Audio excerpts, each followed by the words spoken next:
હાલો મિત્રો, બધાને જય માતાજી. આપણે ગાડી આખી રાત હાકી. એટલે સીધા 9 વાગ્યા પોગી ગયા હતા આપણે પીપા પોર્ટમાં. અને અહીંયા જો કન્ટેનર ઉતારવા આવ્યા હતા.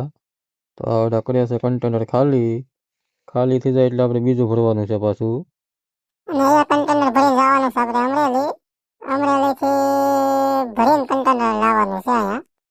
એટલે આપણે ઘરે નહીં જઈ, સીધા ભરીને પાછા આવ્યા જ જાહું. એટલે સાંજે 8-9 વાગ્યા તા પાછા આવી આવ્યા અહીંયા. તો જો ભાઈ કન્ટેનર ઉપાડી લીધું છે. જો પછી આપણે સીધા પોગી ગયા હતા અમરેલી, મિલમાં પોગી ગયા હતા.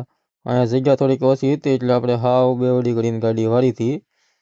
હાવ જગ્યા ઓછી હોય તો આ ગાડી તો વળી જ જાય ગમે ના, એટલે વાંધો ન આવે.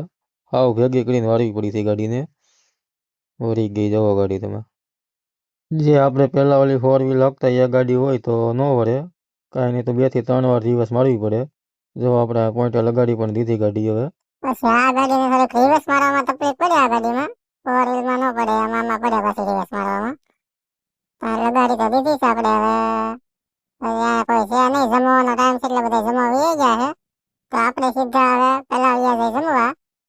બધા રેડી જ છે, જો આવશે તો ભરવાનું ચાલુ કરી દે. આ તો આપણે પોગી ગયા જમવા માટે.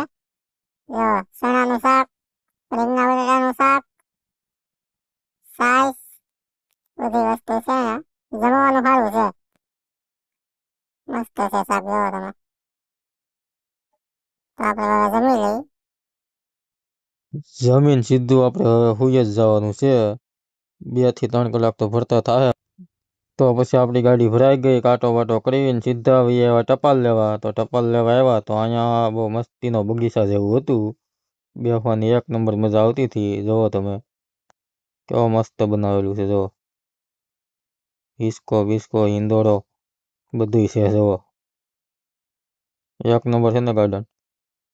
પછી એમાં તો એક કૂતરો આવી ગયો, મારી ફાટી હતી. પછી આ ભાઈને ઘાય બોલાવ્યા ને આ ભાઈ લઈને જતા હતા. વાહે પડી ગયો હતો આ કૂતરો તો. ઘડીક તો મેં કીધું બસ આ હવે કવડી જ જવાનો છે. પછી આ ભાઈ લઈને વહી ગયા અને આપણે લેવા વહી ગયા ટપાલ લઈને સીધા આવી આવ્યા ગેટે વહી આવ્યા. એટલે સીધી આઉટ કરાવીને ગાડી કાઢીને સીધી કરવાની છે વેતી. એટલે આગળ આવે સીધું પીપાવ પોર્ટ. એટલે ખાલી કરીને સીધી ભરી લેવાની છે.